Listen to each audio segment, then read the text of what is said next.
일본의 메타플래닛은 세계에서 가장 빠르게 성장하고 있는 비트코인 매수 회사 중 하나입니다. 제가 메타플래닛에 대해서 처음으로 영상으로 올린 게 2달 전. 그때 이 회사의 비트코인 보유량은 12,345개였는데 그 사이에 이제 이들의 비트코인 보유량은 18,888개로 50% 늘어났죠. 하지만 이 회사의 주가는 그 기간 동안 50% 정도 하락했는데요. 이렇게 펀더멘탈은 좋아지고 있지만 주가는 폭락하는 시간. 제가 가장 매수하기 좋아하는 기간이고 그런 이유로 이번 여름 저는 메타플래닛을 매수하는데 가장 집중했습니다. 오늘은 이 회사의 발전 상황을 분석해보고 앞으로 이들이 나아가고자 하는 방향은 무엇인지 알아보는 시간을 가져보도록 하겠습니다. 메타플래닛은 올해 초 21밀리언 플랜을 통해 자금 조달을 했습니다.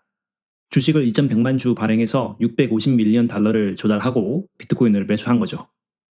그 덕분에 이들의 비트코인 보유량은 1762개에서 7800개로 폭발적으로 증가했고 이 플랜이 끝나갈 때쯤에 저도 이 회사에 관심을 가지게 되었고 5월 말에 이 회사에 처음 투자하기 시작했습니다.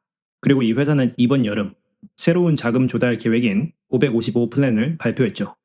이 플랜은 올해 초에 한 자금 조달보다도 훨씬 규모가 큰 5억 5,500만 주를 발행해서 자금을 조달하는 계획입니다. 이 플랜을 통해 대략 5.4빌리언 달러에 달하는 자금 조달을 할 것이라고 기대되고 있죠. 그리고 이 그래프가 지금 이 회사의 555 플랜 진행 상황입니다. 이 회사는 저번 영상에서 설명한 무빙 스트라이크 워런트라는 방법을 통해 주식을 발행하고 자금을 조달하는데요. 지금까지 1억 1,600만 주 정도를 발행해서 11,088개의 비트코인을 매수했고 전체 플랜의 21% 정도가 완료된 것이 보입니다. 이 플랜은 아마 올해 말이나 내년 초쯤 완료가 될 것으로 보이는데요. 이런 적극적인 자금 조달 플랜 덕분에 이 회사의 주식 하나당 비트코인의 증가량을 나타내는 지수인 BTC 일드는 올해 480%에 달하죠. 이들의 궁극적인 목표는 올해 비트코인 3만 개, 내년 10만 개, 그리고 27년 21만 개를 매수하는 게 목표인데요. 만약 이들이 올해 목표인 비트코인 3만 개를 보유하는 데 성공한다면 비트코인 매수 회사 랭킹에서 5위 안에 들게 되며 전 세계에서 비트코인을 가장 많이 보유한 회사 중 하나로 자리 잡게 될 겁니다. 특히나 이 랭킹이 미국 회사들로 가득 찬 상황에서 미국보다 훨씬 작은 규모의 일본 주식 시장에 상장되어 있는 회사가 이렇게 높은 랭킹에 위치하게 되는 건 대단한 거죠. 이 회사의 펀더멘털이 좋아지고 있는 건 단순히 이 회사의 비트코인 보유량이 증가하고 있기 때문만은 아닙니다. 이 회사는 스트레이티지처럼 우선주를 발행하는 것을 목표로 하고 있는데요. 최근 진행된 어닝콜에서 본인들의 우선주에 대한 설명을 해주었습니다. 일단 이 회사는 2개의 우선주를 출시할 예정이라고 하는데요. 클래스 A라고 써져 있는 이 우선주의 경우 클래스 B보다 자본 구조에서 우선순위에 위치하며 배당을 주고 클래스 B는 클래스 A보다 낮은 자본 구조에 위치하며 배당을 주는데 거기에 더해 메타플래닛 일반주로의 변환이 가능하다고 하네요. 스트레이티지 우선주를 공부해 보신 분들은 아시겠지만 사실상 이 클래스 A는 스트레이티지의 STRF와 비슷한 우선주이고 클래스 B는 STRK와 비슷한 우선주이죠. 그리고 이 우선주들의 이자율은 아직 확정되지 않았지만 6% 미만으로 책정될 것이라고 하는데요. 이 부분이 메타플래닛이 스트래티지에 비해 가지고 있는 가장 큰 강점이며 투자자로서 주목해야 하는 부분입니다. 일본의 중앙은행 기준금리는 G7 국가들 중에 가장 낮은 1.5%를 기록하고 있는데요. 4.23%인 미국의 기준금리에 비하면 거의 3분의 1 수준이죠. 그런 이유로 일본에서 운영 중인 금융상품들의 이자율이 일본의 기준금리인 1.5%를 약간 넘는 수준이라고 합니다. 이렇게 메타플래닛의 경쟁 상대들인 일본의 금융상품들이 미국보다 훨씬 낮은 이자율을 제공한다는 건 메타플래닛 역시 상대적으로 낮은 이자율을 제공하더라도 성공을 거둘 수 있다는 뜻이죠. 그렇기 때문에 스트레이티지의 우선주들은 대략 10% 정도의 이자율을 제공하고 있지만 메타플래닛은 그것보다 훨씬 작은 이자율인 6% 미만을 타깃 이자율로 잡고 있습니다. 이 나라의 기준 금리가 1.5%에 불과한데 6% 정도의 이자를 제공하는 금융상품이 있다면 충분히 일본 투자자들에게 어필할 수 있다고 판단하기 때문이죠. 특히나 미국 사람들보다 현금의 비중이 훨씬 크다고 알려져 있는 일본 시장에서 처음으로 이렇게 높은 이자를 주는 우선주가 출시된다면 아마도 상당한 수요를 보일 것으로 기대되고 있습니다. 스트레티지의 이자율보다 4% 정도 낮은 게 뭐 그렇게 대단한 건가 빠질 수도 있지만 우선주의 규모가 커질수록 이 4% 차이는 엄청난 차이를 만들어냅니다. 그런 이유로 이렇게 금융시장의 크기는 거대하지만 이자율은 매우 낮은 일본 시장은 우선주를 운영하기에 매우 매력적인 시장이죠. 그런 이유로 마이클 세일러 역시 일본 시장에 관심이 있었던 것으로 보이는데요. 한 인터뷰에서 메타플래닛의 CEO 사이먼 제로비치가 한 말에 따르면 세일러가 본인에게 전화를 하며 일본 시장에서 우선주는 메타플래닛밖에 도전할 수 없을 것 같다라는 말을 했다고 하네요.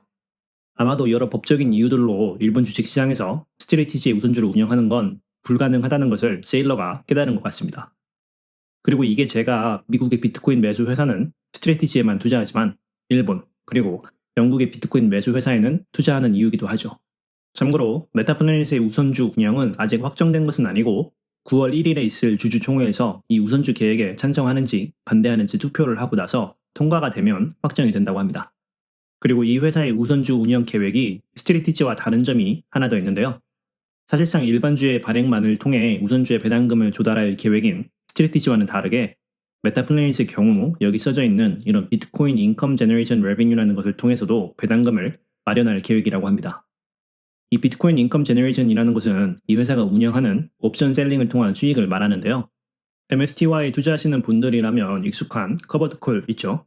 커버드 콜은 콜 옵션을 팔아서 그 옵션 프리미엄을 수익으로 올리는 전략인데 이 전략의 반대 성격의 전략인 캐시 세큐어드 풋이라는 옵션 전략이 있습니다. 쉽게 말하면 콜 옵션의 반대 성격인 풋 옵션을 팔아서 옵션 프리미엄을 얻는 거죠. 투자자로서 이 전략까지 자세히 이해하고 있을 필요는 없고 간단히 설명하면 커버드 콜의 경우 본인이 이미 보유하고 있는 주식을 담보로 안전하게 콜 옵션을 판매하는 전략이라면 캐시 세큐어드 풋의 경우 본인이 가지고 있는 현금을 담보로 풋 옵션을 안전하게 판매하는 전략이다 라는 정도만 이해하고 계시면 될 것 같습니다. 제가 알기로 이렇게 옵션 판매를 통해서 실제 수익을 올리고 있는 비트코인 매수 회사는 메타플래닛밖에 없는 걸로 알고 있는데요. 이 회사의 CEO인 사이먼 저비치가 하버드를 졸업하고 나서 골드만삭스에서 옵션 트레이더로 일한 경험이 있어서 본인의 과거 경험을 이용해 이런 수익을 올리고 있는 것으로 보입니다. 그리고 이런 옵션 판매 전략을 통해서 올리는 수익이 24년 4분기 대비해서 올해 2분기 거의 2배 가까이 상승한 게 보이죠.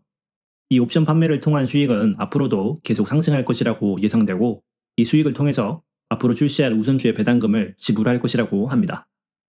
그리고 물론 이 수익이 부족할 경우 스트레티지처럼 일반주를 더 발행해서 조달한 자금을 사용할 수 있다고 하네요. 이렇게 미국보다 우선주를 운영하기 좋은 환경이라는 것, 그리고 우선주의 배당을 지급하기 위한 방법이 일반주의 발행 말고도 있다는 것이 스트레티지와 이 회사의 가장 큰 다른 점이자 제가 이 회사에 투자하는 이유인데요. 비록 우선주의 운영을 위해 필수인 비트코인 보유량은 스트레티지보다 훨씬 적지만 이런 장점들로 인해 메타플래닛 역시 스트레티지 못지않은 성공을 이룰 수 있지 않을까 저는 기대하고 있습니다. 그런 이유로 이렇게 주가가 2달 가까이 폭락하고 있어도 그동안 펀더멘탈은 더욱더 좋아지고 있다는 판단하에 기회가 될 때마다 이 회사의 주식을 계속해서 매수하고 있는데요. 이런 주가 하락으로 인해서 일반 투자자들 사이에서 패닉과 공포가 가득할 때 기관 투자자들은 이 회사에 대한 투자를 늘리고 있다는 사인이 보이고 있습니다. 가장 적극적으로 이 회사에 대한 지분을 늘리고 있는 회사는 캐피탈 그룹이라는 기관인데요.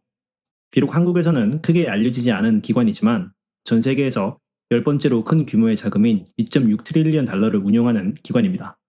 이 회사는 무려 4년 전인 2021년에 스트레티지의 지분 12.2%를 사들였는데요. 4년 전에 스트레티지의 주식을 샀으니 수익률이 어마어마하겠죠.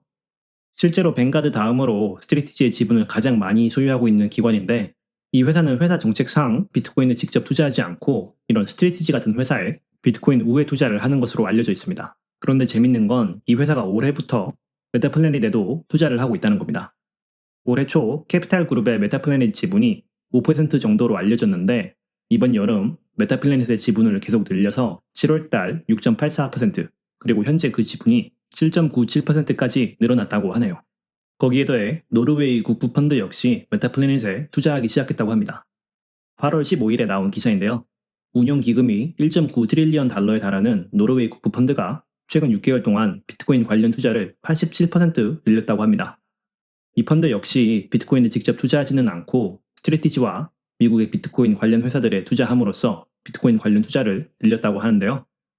재밌는 건 미국의 회사들뿐만 아니라 메타플래닛에도 투자를 늘렸다고 하네요.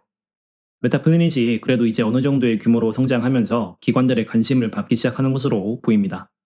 잠깐 딴 얘기를 해보자면 이 노르웨이 국부펀드만 보더라도 메타플래닛이나 스트레티지 같은 회사의 비중을 올해 크게 늘리는 게 보이죠.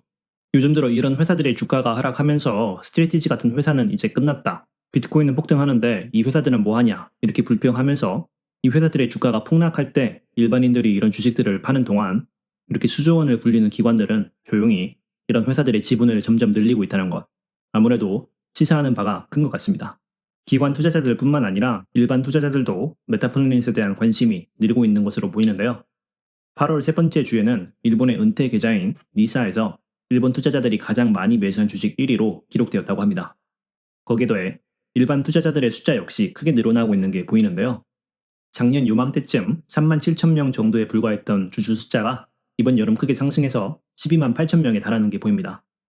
모든 것이 다 좋아 보이지만 한 가지 안 좋은 모습을 보이고 있는 것이 있죠. 바로 이 회사의 주가입니다. 영상 앞에서 설명드린 것처럼 이 회사의 주가는 최근 두 달 동안 꾸준히 하락하고 있는데요. 올해 초에도 이 정도의 주가 하락은 있었고 작년 여름에도 80% 정도의 주가 하락이 있었죠. 이런 움직임들이 가능하기 때문에 제가 이 회사에 대해서 처음으로 영상을 올렸을 때 이 회사의 변동성은 차원이 다르다고 경고를 드리면서 아마도 이 회사는 앞으로도 엄청난 폭등과 폭락을 계속할 것 같다고 말씀드렸는데요. 제 계획은 그때나 지금이나 마찬가지입니다. 최소 이 회사가 비트코인 10만 개를 보유할 때까지 투자를 하는 것이죠.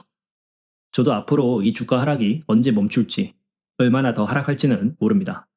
개인적으로는 이제 어느 정도 횡보를 하다가 다시 상승하지 않을까 기대하고 있는데, 만약 앞으로 비트코인 가격이 하락한다면 주가 역시 따라서 계속 하락하겠죠. 그럼 저는 그건 역시 매수의 기회로 보고 계속해서 매수할 겁니다. 방금 우리가 본 것처럼 이 회사의 거의 모든 펀더멘털들이 향상되고 있고 앞으로의 성장 가능성 역시 무궁무진하며 수조 원을 굴리는 기관들 역시 이 회사에 관심을 보이고 있기 때문이죠. 이런 엄청난 주가 상승을 기대한다면 이런 엄청난 주가 하락 역시 견디면서 차분히 기다릴 수 있어야 합니다. 그럼 여러분도 이 회사에 투자하고 계신다거나 투자하고 싶은 마음이 생기신다면 앞으로 어떤 주가 움직임이든 가능하다는 것 항상 염두에 두시면서 쉽게 패닉하지 마시고 냉철한 판단하시면서 성공적인 투자하시길 바랍니다.